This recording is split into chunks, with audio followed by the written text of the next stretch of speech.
ನಮಸ್ಕಾರ ಗೆಳೆಯರೆ, ನಿಮ್ಮ ನೆಚ್ಚಿನ ಕೋರ್ಟ್ ಬೀಟ್ ನ್ಯೂಸ್ಗೆ ಸ್ವಾಗತ. ಕಾನೂನು ವಿಷಯಗಳ ಬಗ್ಗೆ ಕನ್ನಡದಲ್ಲಿ ಮಾಹಿತಿ ನೀಡುವ ವೇದಿಕೆ ನಿಮಗೆ ಇಷ್ಟವಾದರೆ ಚಾನೆಲ್ಗೆ ಚಂದಾದಾರರಾಗಿ. ಹೈಕೋರ್ಟ್ ಕಲಾಪದ ಕೆಲವು ವಿಡಿಯೋ ವೈರಲ್ ಆಗಿರುವುದು ಸಾರ್ವಜನಿಕ ವಲಯದಲ್ಲಿ ಭಾರೀ ಚರ್ಚೆಗೆ ಗ್ರಾಸವಾಗಿದೆ. ಇದರ ಬೆನ್ನಲ್ಲೇ ನ್ಯಾಯಾಧೀಶರೊಬ್ಬರ ವಿರುದ್ಧ ಸುಪ್ರೀಂ ಕೋರ್ಟ್ ಸ್ವಯಂ ಪ್ರೇರಿತ ಪ್ರಕರಣ ದಾಖಲಿಸಿಕೊಂಡಿದೆ.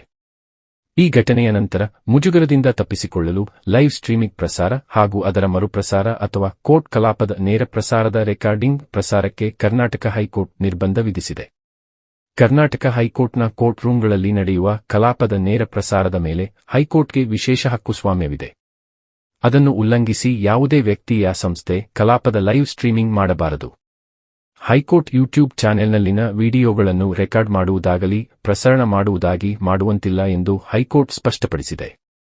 ಅನುಮತಿ ಪಡೆದಿರುವ ವ್ಯಕ್ತಿ ಯಾ ಸಂಸ್ಥೆಗೆ ಮಾತ್ರ ಈ ನಿರ್ಬಂಧ ಇರುವುದಿಲ್ಲ. ಅದನ್ನು ಹೊರತುಪಡಿಸಿ ನ್ಯಾಯಾಲಯದ ನಿಯಮ ಉಲ್ಲಂಘಿಸಿದ ವ್ಯಕ್ತಿ ಅಥವಾ ಸಂಸ್ಥೆ ವಿರುದ್ಧ ಕಾನೂನಿನಡಿ ಕ್ರಮ ಕೈಗೊಳ್ಳಲಾಗುತ್ತದೆ ಎಂದು ಹೈಕೋರ್ಟ್ ಸ್ಪಷ್ಟಪಡಿಸಿದೆ.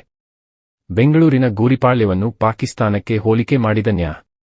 ಶ್ರೀಶಾನಂದ ಅವರ ಕಲಾಪದ ವಿಡಿಯೋ ವೈರಲ್ ಆಗಿರುವುದು ಮತ್ತು ಮಹಿಳಾ ವಕೀಲರೊಬ್ಬರ ಜೊತೆ ಲಘುವಾಗಿ ವರ್ತಿಸಿದ ವಿಡಿಯೋ ಕ್ಲಿಪ್ ದೇಶಾದ್ಯಂತ ಚರ್ಚೆಗೀಡಾಗಿದೆ. ಇದರ ಬೆನ್ನಲ್ಲೇ ಹೈಕೋರ್ಟ್ ನೋಟಿಸ್ ಮೂಲಕ ಎಚ್ಚರಿಕೆ ನೀಡಿದೆ. ಹಾಗಾಗಿ ಇನ್ನು ಮುಂದೆ ಕೋರ್ಟ್ ಕಲಾಪದ ಸುದ್ದಿಗಳಿಗೆ ಕಡಿವಾಣ ಬೀಳಲಿದೆ. ಈ ಮಧ್ಯೆ ಸುಪ್ರೀಂ ಕೋರ್ಟ್ನ ಯೂಟ್ಯೂಬ್ ಚಾನೆಲ್ ಹ್ಯಾಕ್ ಆಗಿರುವ ಸಂಗತಿ ಬಯಲಿಗೆ ಬಂದಿದೆ. ಗೆಳೆಯರೇ, ನಿಮಗೆ ಈ ಸುದ್ದಿ ಮಾಹಿತಿಯುಕ್ತ ಅನಿಸಿದರೆ ಒಂದು ಲೈಕ್ ಹಾಗೂ ಕಮೆಂಟ್ ಮಾಡಿ. ನಿಮ್ಮ ಹೆಚ್ಚಿನ ಮಾಹಿತಿಗೆ ಕಮೆಂಟ್ ಮೂಲಕ ತಿಳಿಸಿ. ನಮ್ಮ ಚಾನೆಲ್ ಸಬ್ಸ್ಕ್ರೈಬ್ ಮಾಡೋದನ್ನ ಮಾತ್ರ ಮರೆಯದಿರಿ. ಹೆಚ್ಚಿನ ಮಾಹಿತಿಗಾಗಿ ಕೋರ್ಟ್ ಬೀಟ್ ನ್ಯೂಸ್ ನೋಡ್ತಾ ಇರಿ.